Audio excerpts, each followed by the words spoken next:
Bismillahirrahmanirrahim. Bab salatil kusuf. Jadi bab tentang salat gerhana. Kalau kusuf ini biasa populer di kalangan ahli fikih, dia salat gerhana matahari. Kalau gerhana bulan biasa disebut dengan kusuf. Jadi kalau di kitab-kitab hadis, kalau sudah kusuf berarti rata-rata sudah sama, baik gerhana matahari maupun gerhana bulan. Jadi kalau di kitab-kitab fikih kita dapat salatul kusuf wal kusuf, gerhana matahari ataupun gerhana bulan. Dan ini fenomena, salah satu fenomena alam yang selalu ada hampir tiap tahun, hanya bentuk-bentuknya yang berbeda. Gerhana total, gerhana cincin dan sebagainya, macam-macam bentuk. Dan ternyata adanya fenomena-fenomena alam seperti begini memungkinkan kita bisa mendapatkan pahala yang besar. Jadi jangan dilewatkan. Baik angin kencang, hujan keras, gempa bumi, kemudian gerhana. Jadi ini fenomena alam, salah satu dari tanda-tanda bahwa memang ada yang punya ini alam. Sehingga momen-momen begini jangan kita lewatkan. Nabi berikan kita contoh supaya terjadinya momen-momen begini kita lebih dekat dengan Allah. Oh, adanya gerhana, adanya gempa, berarti ada yang atur ini alam. Maka Nabi memberikan contoh apa yang bisa kita buat sehingga dengan momen-momen ini kita bisa mendapatkan pahala yang besar. Jadi tidak sia-sia dia berlalu saja. Tidak sia-sia. Jadi ini enaknya hidupnya orang Islam. Semua bisa kita ambil dengan nilai ibadah, semua aspek apa saja. Jadi tidak nanti datang waktu salat, tidak nanti datang Ramadan, apa-apa saja termasuk fenomena alam, kita bisa dapatkan pahala yang besar dari Allah.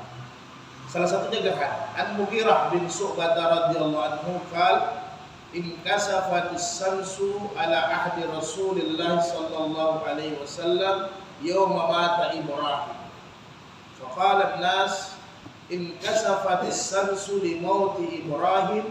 Faqala Rasulullah sallallahu alaihi wasallam inna samsa wal qamara ayatani min ayatillah la yankasifani li mauti ahadin wala li hayatihi fa idza ra'aytumuhuma fad'ullaha wa sallu hatta tankasifa muttafaqun alaihi. Wa fi riwayat Bukhari hatta tanjaliya, terang. Walil Bukhari min hadis Abu Bakrah radhiyallahu anhu fasallu wad'u hatta yankasifa ma bikum. Jadi dari Mughirah, apabila pernah terjadi satu gerhana matahari di zaman Nabi, berarti terjadinya waktu pagi atau siang. Jadi ketika terjadinya gerhana ini, kebetulan putranya Nabi Ibrahim, anaknya Nabi Ibrahim meninggal. Jadi Ibrahim ini anaknya Nabi dari istri Maria Al-Qibtiyah, dari istri Mesir.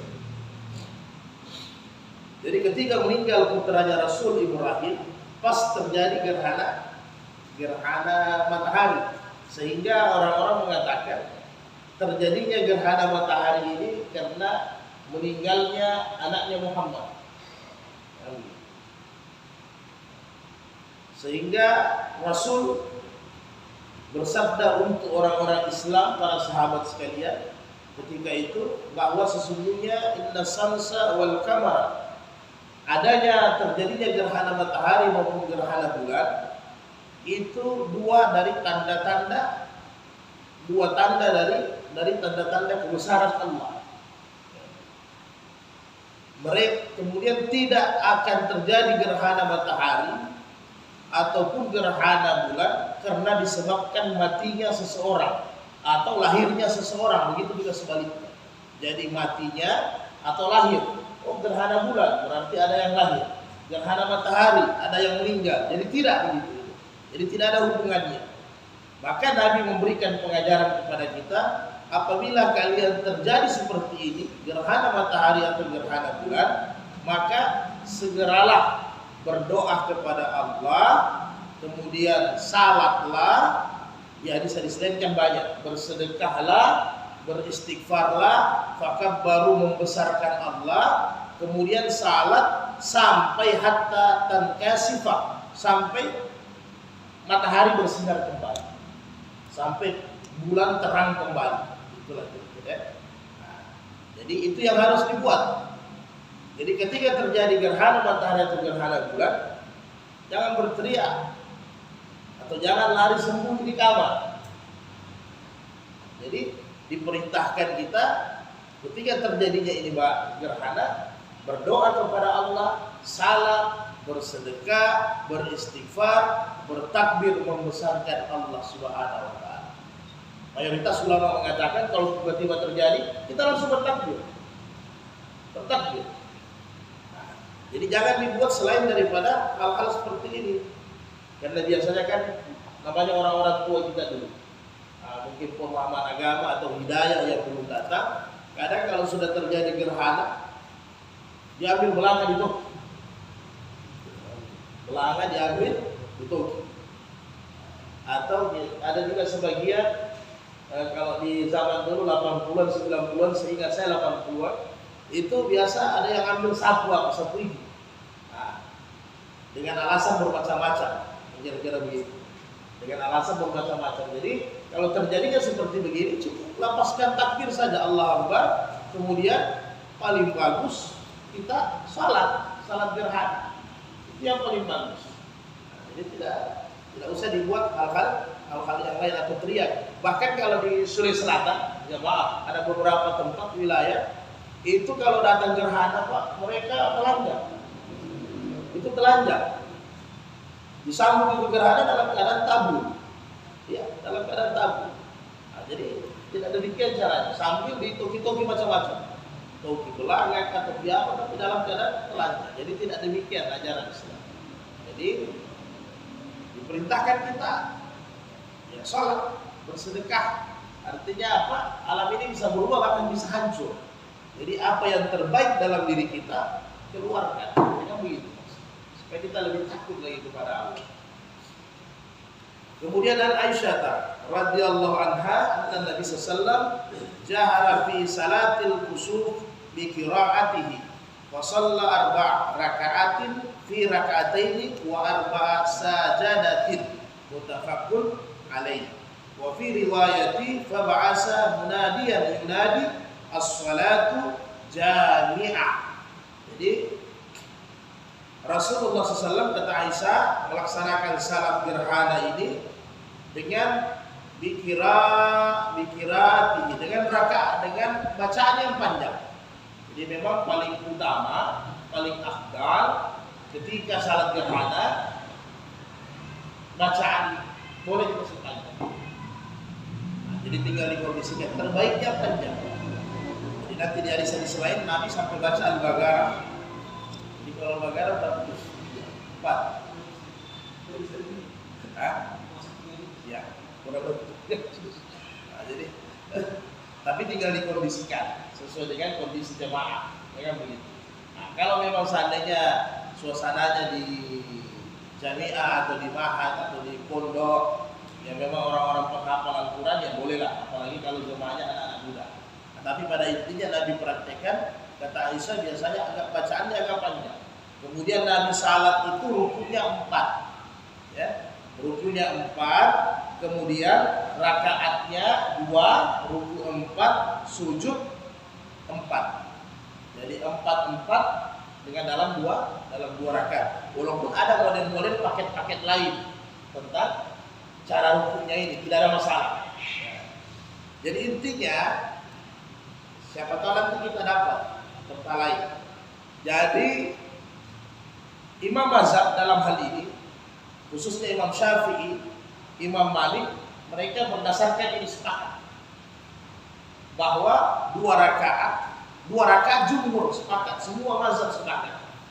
Yang berbeda pendapat dari para ulama tentang tata caranya dalam buku. Kalau Imam Abu Hanifah 2 rakaat, bahwa salat gerhana ini sama dengan salat sunat biasa. Sama dengan salat sunat biasa. Jadi rukunya tetap satu, sujudnya yang dua. Jadi dalam 2 rakaat berarti 2 ruku 4 sujud. Seperti salat sunat biasa. Sehingga kata Abu Hanifah, apabila terjadi gerhana, orang tidak melakukan salat gerhana, tidak ada yang melakukan salat gerhana, maka kita bisa gerhana di tempat kita, di rumah kita. Ya, kalau memang tidak ada suasana agama yang hidup. Alhamdulillah kalau sekarang kan dengan media sosial, bahkan setengah tahun, 2 bulan mau gerhana, sudah di-upload semua kan. Bulan sekian ada gerhana. Jadi lebih canggih dakwah sekarang. Jadi tapi paling tidak kata Abu Hanifah, rakaatnya seperti biasa, sehingga jumhur ulama apabila sah tidak salat gerhana kalau rukunya hanya 2, ruku seperti biasa, sah. Jadi tidak terikat. Jadi walaupun rukunya tidak 2 kali setiap rakaat, jadi dia pakai 1 kali ruku seperti mana salat sunat biasa, sah. Yang penting ketika angkat takbir, sepakat jumhur ulama, dia niatkan dia mau salat untuk gerhana. Jadi jangan dia niatkan salat wudu, kan begitu. Jadi dia niatkan salat gerhana, sah. Kebiasaan yang kita pakai, yang kita ketahui, khususnya di Syafi'i dengan Imam Malik, boleh kita dengan 4 ruku. Artinya apa? Ketika nanti kita dapatkan saudara-saudara kita yang lain, ada yang salat gerhananya tidak 4 kali ruku, jangan dihardik, jangan disalahkan, karena itu juga bagian daripada salat gerhana yang dibolehkan. Oke Mas Bapak, jadi tidak usah heran, saya salat gerhana di Surabaya tidak ada rukunya 2 kali, 1 kali ruku saja tidak apa, boleh, sah, bisa. Kalau salat gerhana yang dipakai di mazhab Hanafi, mungkin kalau terjadi gerhana kita berada di Pakistan atau berada di daerah India, berada di daerah-daerah seputarannya, termasuk di Turki, itu mazhab Hanafi, daerah Turki. Nah, itu salat gerhana mereka seperti mana biasa, 2 rakaat normal tanpa 4 kali ruku. Karena di mazhab Hanafi tidak pakai 4 kali ruku, 2 kali ruku saja, tiap rakaat 1 ruku. Oke? Nah, ini ada referensi kita bahwa yang itu juga ada, boleh kita pakai. Jadi kalau saya heran, tiba-tiba pas di perjalanan umrah ada bonus ziarah ke Turki pas gerhana, tapi sini lain saatnya sama aja, boleh. Jadi yang disebut dengan 4 kali ruku, maksudnya mungkin di tempat kita sudah berapa kali juga salat gerhana. Jadi rakaat pertama imam berdiri baca Al-Fatihah, kemudian baca surat, ya, umpamanya Yasin. Setelah selesai Yasin, dia ruku. Nah, setelah ruku, bangkit lagi tidak. Ketika bangkit lagi, jangan sujud, baca lagi Al-Fatihah, baca lagi surat, baru ruku kedua kali. Setelah itu i'tidal, habis i'tidal baru sujud. Jadi normal. Begitu juga nanti rakaat kedua. Jadi rukunya 4 kali.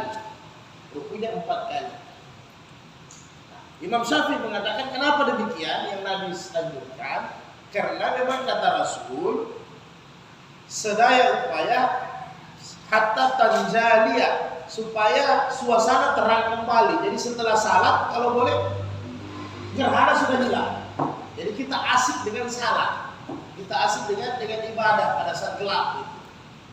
Jadi dibaca ayatnya panjang, rukunya panjang, dan ini rukunya panjang, sujudnya juga.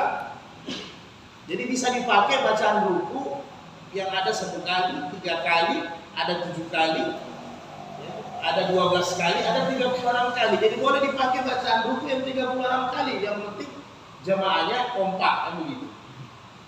Atau yang ambil standar 8 kali, 7 kali, jangan yang 3 kali. Jadi bisa dipakai ya, yang ruku ya berulang-ulang baca tasbihnya. Jadi berulang-ulang baca tasbih. Jadi ruku terserah mau pakai apa, tafadhal. Mau subhanallah bihamdi boleh, subhanallah bihamdika Allahumma ghafirli, dan yang lain-lain boleh kita pakai dalam keadaan rukunya. Begitu juga sujudnya. Hanya aturannya ruku yang pertama lebih panjang. Jadi kalau ruku yang rakaat pertama 30 adab, ruku yang kedua mungkin 30, ruku yang ketiga nanti di rakaat kedua 15, itu aturan. Kemudian ruku yang terakhir berarti tinggal 10. Jadi setiap rakaat yang di belakang bacaan dan rukunya lebih pendek. Jadi kalau ayat yang pertama dibaca Yasin, berarti ayat yang kedua dibawanya Yasin. Ayat yang ketiga dibawanya Yasin, dibawanya lagi. Jadi Yasin mungkin, kemudian dibaca Al-Waqiah, dibawanya mungkin Tabarak, dibawanya Tabarak apa Al-Fajr dan seterusnya. Jadi makin ke belakang makin pendek, itu aturannya. Dan sebagaimana kita bahas dalam bab salat begitu juga. Bab salat begitu juga sama. Jadi sebaiknya begitu. Sebaiknya begitu. Jadi apakah sah di rakaat pertama dia lebih pendek, di rakaat kedua panjang? Tetap sah. Salatnya tetap sah. Hanya kita mengambil keutamaan yang Nabi buat, pertamanya lebih panjang, kemudiannya itu lebih pendek. An Ibnu Abbas radhiyallahu anhu in hasafatis samsu ala ahdi Rasulullah, ketika terjadi gerhana, fasalla Rasulullah salat, faqama qiyaman tawilan nahwan min qiraati suratin Baqarah. Nah, ini luar biasa, subhanallah. Tsumma raka ruku'an tawilan, tsumma rafa faqama qiyaman tawilan wa huwa dunal qiyamil awwali, tsumma raka ruku'an tawilan wa huwa dunal ruku'il awwal. Thumma sajada thumma qama qiyaman tawilan wa huwa dunal qiyamil awwal. Thumma raka'a ruku'an tawilan wa huwa dunal ruku'il awwal. Thumma rafa'a faqama qiyaman tawilan wa huwa dunal qiyamil awwal. Thumma raka'a ruku'an tawilan wa huwa dunal ruku'il awwal. Thumma rafa'a ra'sahu thumma sajada. Thumma insarafa wa kad najalat as-samsu. Fakhataban nas mutafaqqun alaih. Di luar biasa. Kami sampai pernah baca Al-Baqarah. Sempat baca Al-Baqarah. Jadi saya panjangnya tinggal diatur. Jadi kalau mau pakai juz 30 diatur. Ya begitu. Artinya kalau 20 surat pendek terakhir berarti wasamsi wa duha, alam nasra, wal asr. Kira-kira begitu. Bisa diatur ya panjang. Jadi luar biasa. Jadi rukunya panjang, sujudnya panjang, sebagaimana itu yang kita jelaskan tadi. Kemudian terakhir itu dijelaskan fakhataban nas. Kemudian setelah selesai salat, Nabi berkhutbah menghadap jamaah, berkhutbah sedikit untuk memberikan nasihat. Nah, jadi boleh. Kemudian apakah sah salat gerhana tanpa khutbah? Sah, ya. Oke. Jadi salat gerhana tanpa khutbah sah. Karena gerhana dia berdiri sendiri. Khutbah hanya rangkaian untuk menasihati jamaah yang datang. Jadi dia beda dengan salat Jumat, tidak sama. Karena memang salat Jumat salat fardu, salat gerhana salat sunat. Tapi rangkaian khutbahnya dia tidak masuk paket sahnya. Ya kan begitu, tidak masuk paket sahnya. Walaupun dia sunnah muakkad, tetapi tidak masuk dalam paket sahnya. Ya begitu. Jadi ketika salat gerhana berjamaah dengan halayak yang ada, maka mustahab untuk diadakan khutbah. Apa khutbah nasihat Nabi? Yang paling istighfar, bertobat, kembali kepada Allah, mempersiapkan diri dengan kematian, dengan iman, dengan amal saleh, diperingatkan. Jadi jangan khutbah politik. Tambah jauh orang kalau kena kalau khutbah politik lagi. Nah, jadi memperingati, jadi targhib wa tarhib.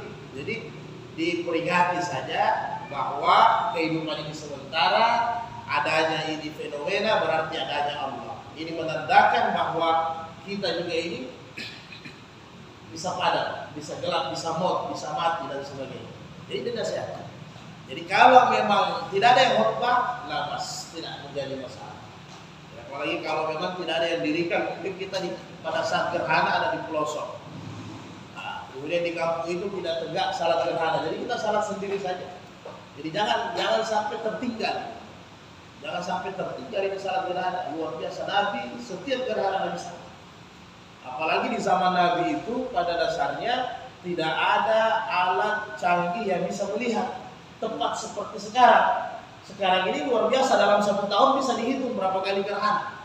Tahun 2023, 2022 sudah bisa ditentukan gerhana tanggal sekian, hari sekian kali nanti dalam 1 tahun. Di zaman Nabi tidak. Nanti kebetulan matahari gelap di bumi tertutup, berarti gerhana matahari. Itu pada saat malam bulan tertutup, berarti gerhana bulan. Jadi Nabi dulu hanya mengandalkan ru'yat langsung, mata telanjang.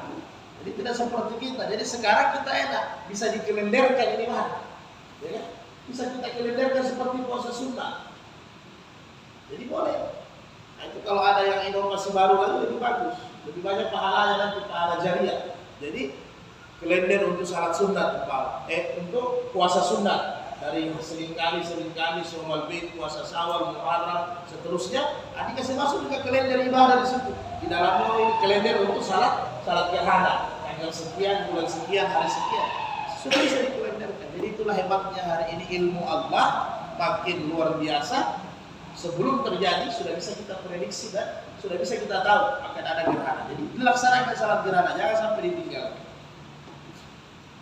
Wa fi riwayat Muslim sallahina sifatis samsu samaniya raka'atin fi arba'in sajadat wa an Ali radhiyallahu anhu mislu zalika. Yang dikerjakan Ali bin Abi Thalib lagi salat gerhananya. Riwayat Muslim itu Ali dia salat gerhana 8 ruku dengan 4 sujud. 8 ruku, 4 sujud, tetap 2 rakaat, tapi rukunya 8. Jadi rakaat pertama 4 ruku, rakaat kedua 4 ruku yang dibuat Ali bin Abi Thalib supaya lebih panjang lagi. Jadi tidak usah kita jualan heran, ada yang buat seperti itu. 8 kali ruku boleh. Jadi 8 kali ruku berarti setiap ruku bangkit baca ayat, setiap ruku bangkit baca ayat. Jadi 1 rakaat itu 4 kali ruku. Jadi 8 rakaat 8 kali ruku. Maka Imam Muslim mengatakan cara 8 kali ruku ini yang dipakai oleh Ali bin Abi Thalib radhiyallahu anhu. Mau pakai 8 ruku boleh juga. Tetap 2 rakaat. Ada jelas lebih panjang, lebih lama. Kemudian Jabir salla 6 rakaatin bi 4 sajadatin. Nah, ada juga sahabat-sahabat yang lain. Dia salat 6 ruku. Jadi 1 rakaat 3 ruku. Jadi boleh paket 4, paket 2, paket 4, paket 6, paket 8 ruku boleh.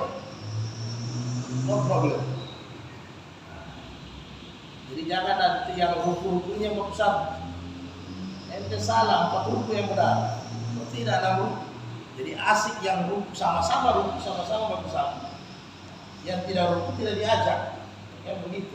Jadi jangan sibuk saling menyalahkan. Jadi semua dasarnya ada. Jadi boleh. Ini yang dipakai Ali dalam salat gerhana 8 kali ruku. Yang dipakai Jabir itu 6 kali ruku. Jadi yang paling banyak pakai, yang kita pakai Imam Syafi'i rata-rata salat gerhananya 4 kali ruku. Jadi 1 rakaat 2 ruku. Kemudian mazhab Hanafi 1 kali ruku saja, 1 rakaat. Seperti mana salat sunat biasa. Tidak ada penambahan ruku, hanya ayatnya dikasih panjang. Jadi jumhur ulama sepakat ruku-ruku ini kan untuk memperpanjang. Intinya ruku-ruku ini untuk memperpanjang sehingga ketika bangkit dari ruku ada baca ayat lagi. Ya, begitu. Nah, inilah yang dipegang oleh Imam Abu Hanifah. Kalau baca Al-Baqarah 1 kali selesai, itu ruku. 1 kali ruku saja. Tapi yang dibaca Al-Baqarah. Kalau Al-Baqarah 3 juz. Kemudian An Ibnu Abbas radhiyallahu anhu qala ma habbatir rihu qattu illa jazaan Nabi sallallahu alaihi wasallam ala rukbatihi wa qal. Ini kebiasaan Nabi, boleh dipraktikkan. Doa juga pendek. Allahumma ja'alha rahmatan wa la taj'alha azaban. Itu rawahu Tabrani. Allahumma ja'alha rahmatan wa la taj'alha azaban.